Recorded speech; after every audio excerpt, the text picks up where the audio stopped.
Welcome back to the Business Freedom Podcast. Lars Hedenborg, founder of Real Estate B School. This is part 3 of Not So Sexy part of business. Dave Friedman, if you're jumping in now, make sure you go back to part 1, then listen to part 2, and then join me back here for part 3.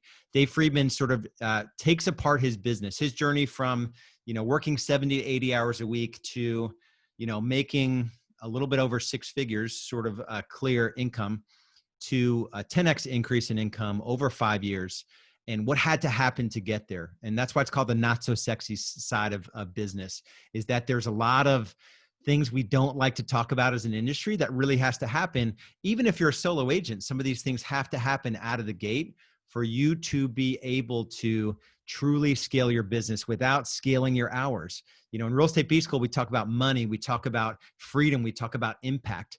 Dave's ability to make enough money to afford some freedoms to have a true impact was limited when we first connected, right? And now he's working half the hours, so about 30 to 35 hours a week. He owns multiple businesses that he's managing in that time frame. So cut his hours in half, 10x his income. He's making the money, he has the freedom, and now he has the ability to impact in his team at a very, very high level. And he has a compassion program, so he's serving his community. He's more present with his bride, Haley. And so it's just a different game that he's playing right now in 5 short years. And I think about 2.5, 3 years in, he was able to make the transition from, full-on agent to, manager to leader to owner. He was probably took him about 2.5, 3 years to get out of production and really sort of truly empower his team. And so awesome journey. He started out as a solo agent with Real Estate B School. He had a part-time assistant at the time. And the journey is epic. So if this is your first, like I said, go back and listen to part 1, start there. The thing I ask though is that you share the content, because this is inner circle content only, member content only.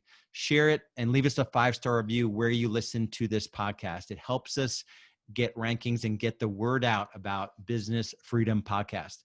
So hope you enjoy, and we'll talk soon. So we're very clear on these things. And standards without any kind of consequences are just recommendations, right? So people, if you don't follow through with anything behind those, they're not going to respect or appreciate them. So for us, if somebody violates one of our standards, we just put together a performance improvement plan. I absolutely hate the idea of that. We print them on pink paper. It's the most annoying thing. I hate looking at these things in our office just because it's not who I am as a person to go deliver something like that. However, when we do it, we're doing it for that person. We're doing it to help elevate them and to help them understand that they're not in a place that's going to serve them. And when they came to our office and asked for a job, and we said, we're going to help you get there through accountability, and then if we don't deliver on this, we're letting them down. Because every day that we allow them to not come in and prospect, it's going to hurt them in 90 days from now. Every day that we allow them to come in and not track their business to know where they need help, it's going to make them be really inefficient in their business, and it's going to help, and it's going to force them to work twice as hard to get the same result. So this is all for people. So if something happens the second time, we just take them off of appointments and also leads for the week. If it happens a third time, we just extend that a whole nother week. If it happens a fourth time, if we have to sit down with somebody and have the same conversation 4 weeks in a row, we just, we might love them and like who they are, but we just probably feel like at that point they're not the best fit for our business because we just can't get in alignment with how we do business. So we're either going to consider terminating them or, just have some more serious conversations with them. So this is what our agent scorecard looks like. So we want people to have visibility into what their CRM looks like. And so there's some requirements that we have for every single lead that somebody has in their CRM. And it's pretty simple stuff. They just have to have their home alerts active, so the prospects are actually getting homes from their agent. They have follow-up calls scheduled to make sure that we're calling people when they want to do business. Now, I think a lot of real estate is the luck or intentions of talking to somebody when they're ready to do business. So executing on that follow-up call at the right time is essential. So we don't want to have any missed follow-up calls. Apply the appropriate hashtag, so A, B, or C, buyer or seller. We can have our agents keep up to 100 people in their profile. I'll tell you, when they follow all of this, the people that nail this every single week, they generally have 40 to 70 people in their profile. And they find that it's too hard to manage more people than that when you're actually squeezing the lemon as hard as you possibly can. And then every single person in their profile has to have, it should be a nurture, so they have to have LP Mama notes. So that helps us understand that they're just not keeping leads from other agents on our team, but they're just keeping in touch with nurtures. Then we have our Trello Accountability, which essentially helps us track. So they update their set to Met board. They're making their weekly buyer and seller calls that are active, and following the set to Met process. I learned, there's a book called Checklist Manifesto. And I recently became a pilot. And one thing that I learned in getting my pilot's license is that they massively reduce the casualty rate in general aviation or aviation in general when they have pilots follow a checklist. So when people follow a checklist, it provides very consistent results. And so when we identify that something works in our team, we want people to execute on that. And again, it's for them because it makes their job more efficient, more effective. And so in that, with our set to Met process, there's a checklist that agents follow on our team. Here's a script that we have, and if you want to email me, I can share this with you. But this is how we hold people accountable in our one-on-one conversations. So we always have them share some positive focus. Sometimes people get a little frightened to walk into a one-on-one meeting, so we just want to create some positive mindset. And we just ask them, hey, what was your goal last week? That's great. I love that goal. And how did you do? And if they crushed it, then look for things to celebrate. And even if they didn't crush it, still look for things to celebrate in there. And ask them how they feel about that, because you're building momentum and encouragement for them to go and do the same thing again. And then when you focus, after that, you focus on what their goal is for the next week. And if they didn't hit that goal, then it's a different conversation. It's like, great, what got in the way of you hitting this specific thing this week? And just get into appreciation for their discovery of what got into their way, instead of you telling them what got into their way. Then you can ask, what can you do differently in the next week ahead to make sure that doesn't happen again? What are you going to change in your habits, in your skill, in your knowledge, your attitude, to make sure that doesn't happen to you again? And then also asking them, when are you going to get that done by?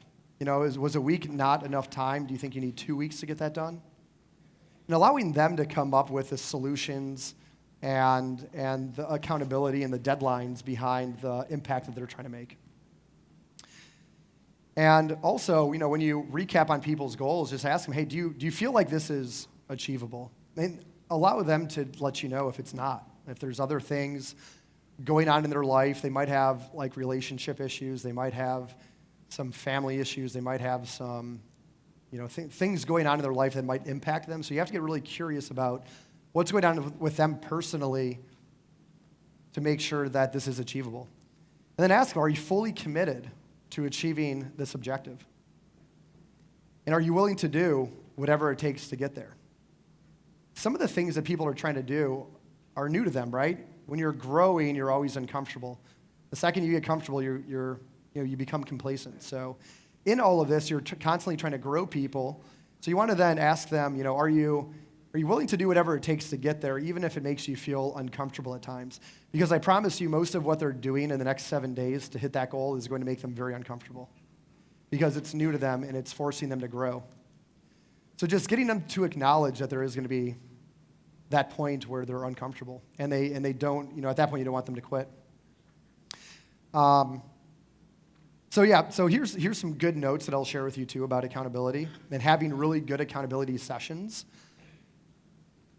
So remember that accountability is what we do for people, not to people. And getting your team's minds wrapped around this is extremely important, because it's going to change the way that they look at accountability. And for them to change the way that they look at it, for them to change the way that they think about it, you have to change the way that they look at it. So it's our commitment to help them get to where they want when they want it. So we shouldn't be setting goals for them or deadlines for them. It should be them, right? And be certain that they're their goals and not our goals. And goals must be defined and measurable. For example, 10 appointments this week or getting to a weight of 185 is measurable, but just saying that I'm going to get healthy is not measurable. And then push the system, not the person. It's going back to managing out of the data and not what the person is saying that they're doing, because they're sometimes two different things. And just avoid judgmental thoughts and words. And the way that you can do that is just remain really curious. Because you might uncover things that are going on in people's lives that are impacting what they're trying to do. And it's important for you to understand that. Because they're people, and we're dealing with relationships and experiences. And so it's not just about the data. So you have to get really curious about where people are. So bring encouragement, bring consistency with accountability every week. Do not skip out on a meeting. And if you have to, you reschedule it. And follow up on their action to remove things that got in the way of them hitting their goals. And don't skip the questions. The repetition is what keeps them growing consistently and removing obstacles in their way. And you're training them to think about how to get through some tough situations that they might be going through. And don't confuse accountability with self-managed in the growth control relationship chart. So has anyone seen the growth control relationship chart of like the first 100 days of training? So we have to continue to provide accountability for people, and it does not go away when they become self-managed, because you want to constantly grow people. When people become self-managed is when they could possibly flatten out in their growth. And if they want to continue growing, then you still have to have accountability meetings with them. So how do you do this yourself? So if we're having a conversation 6 months from now, and what would have to happen between now and then for you and your team to have a very predictable income? And that's going to be through lead generation.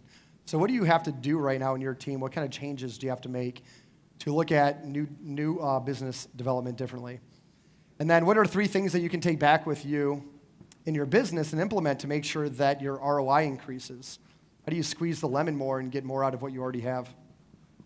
And what are your personal standards and professional standards? So the goal today has been to just show you the tool systems and strategies to be more confident and prepared to go to the next level in your business with the least sexiest thing that you could possibly be doing, and have more time, money, and less stress in your life. And there's a great quote that I wanted to share here. So do not wait. The time will never be just right. Start with where you stand and work whatever tools you may have at your command, and better tools will be found as you go along. And the CEO of LinkedIn, he has a great quote where he says that if you launch something when you find it to be perfect, you've probably done it too late. So what that means is just jump in and fail forward. Awesome. Give Dave a big round of applause. All right, let's take some questions. What technology are you using to, when you said in the beginning, to follow up the leads, to do the voicemail drops and everything? There's a few different ones. There's Agent Legend. There's also... But do the API from your, because I know Agent Legend, you have to manually put them in. Yeah, Agent Legend is not the easiest software to do that with. Yeah. I'll think of the other one and let you know. I can't think of the Call Action is another one. Call Action. Didn't Yeah. that API is right from your CRM? That one does have a better API. Okay. Yeah. Dave, over here. Thank you very much for presenting. Your audits that you do with virtual assistants, I have a limiting belief on getting virtual assistants to do that and for me to train them. How do you source them and train them to do that? I am very lucky to how we've come about that. I needed to compile a list of like every realtor in Charleston because I wanted to market to them about our team so we can attract talent to our team. And at the time I had an admin, I felt really bad about having her go through our entire MLS and copy and paste all the name, number, and emails of these people. And at that time, I happened to have a virtual assistant send me a message on LinkedIn about asking if I needed help. And that's how the whole thing started. And so now he's our hiring manager in India, and all of our virtual assistants are college educated. I think they're all between like 25 and 30 years old and have worked with Fortune 500 companies. So I think the key in that is hiring the right people, which is no different than what you do here, right? So I think you just have to think about who you want to hire. And you can go on like onlinejobs.ph and find virtual assistants in the Philippines, or you can go on, there's a lot of different organizations. And if you reach out to me, I can give you some more resources on that too. I just wanted to mention, just to piggyback off that comment, Dave just took your question and answered it. But the reality is Dave did a 10-minute talk on his scorecard systems about a year ago, and I implemented the similar scorecard systems that he has, and a virtual assistant does help us run it. But what I realized afterwards is it took about a year of my life to build it, because it's it's fairly complex to build. He says that it's not, but it took a lot of time. And the reality is what he didn't tell you, because this is the kind of guy that he is that he has a company called ERS, and I hope it's okay that I say this out loud. I don't know how much they can take clients right now or not, but make sure you ping him or his operations director. They have a company that if I had to go back and do it again, I would not have built it myself. I would have simply hired Dave's company, ERS. It's already all set up.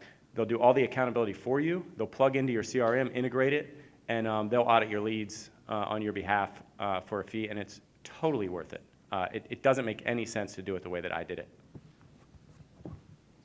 Thank you for that, because I didn't want to come from, I wanted to come from He asked me if it was okay before you did it. And I also told Lars, I said, I don't feel right about even bringing it up, because I want this to come from contribution and not looking for anything in return out of it. So.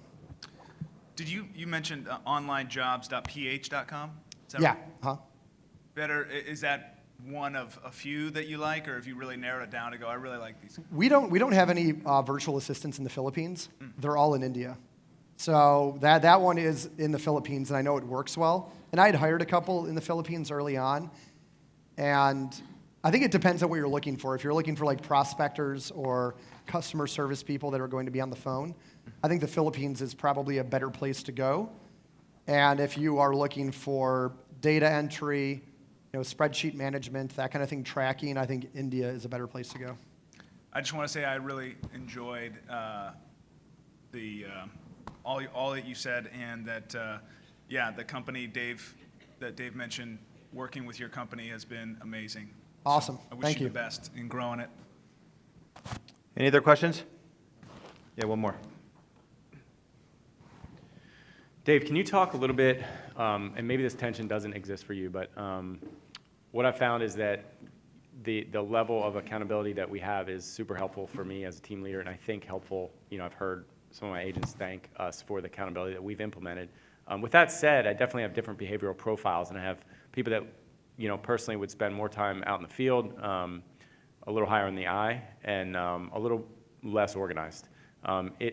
Their results is, fairly consistently strong, but it is a little bit more difficult to get the same accountability on their scorecard. Do you have any tips on managing that tension? Have you experienced that tension or anything around that? I agree that salespeople are not, their strong suit is not in the details and tracking, right? So these reports really help them with that. It gives them visibility, and otherwise where they wouldn't have it. And it's just a part of the job. If you want to be successful in sales, whether you're in real estate on our team or not in real estate, and if you're doing anything in sales, you have to manage a CRM. Like you have to have a place where you're managing relationships. And unless you're working on like one relationship over the course of 3 years to come to fruition, which is not the case in real estate, you're working on hundreds of relationships at the same time. You have to just keep really detailed notes and follow-up calls and alerts going to them. Otherwise, you won't know where to pick up in your current conversation from the last conversation, because that phone call to somebody that you haven't talked to in 6 months sounds a lot different when you're like, hey, this is a realtor, at Dave Friedman team, and we talked a while ago. I promise you that they've talked to like probably 30 realtors since you've talked to them. And that conversation's gonna sound a lot different when you call them and you had a good note in there and you're like, hey, last time we talked, you were dropping your kids off at softball practice. How did the season end up for you? Right? And you're making that connection. They feel like they know you. So, I think like those things are just like the necessary parts of the business. I think the only way you can get around it is not having your agents lead generate and just having an ISA department do it, which creates less data work for them. Awesome. Let's give him a round of applause. Thanks for listening to the Business Freedom Podcast. If you're getting value from the podcast, would you please leave us a 5-star review and share it with others who might benefit from the content I'm sharing? And if you're ready to scale your real estate business sustainably and profitably, there are a couple options for you. If you're doing under $500,000 in annual GCI, our Business Foundations program is for you. Head over to getbusinessfoundations.com. That's getbusinessfoundations.com. And learn how you can make the shift from overwhelmed real estate agent to true business owner. If you're doing more than $500,000 in annual team GCI, there's our graduate program, designed for top producers and team leaders who want to grow their team and scale their business. If that's you, go to realestatebschool.com and apply for a free business growth strategy session. No matter where you are in your business growth journey, we have the tools, systems, strategies, training, and coaching to get you where you want to be. Remember, only you can create your future, so take action now.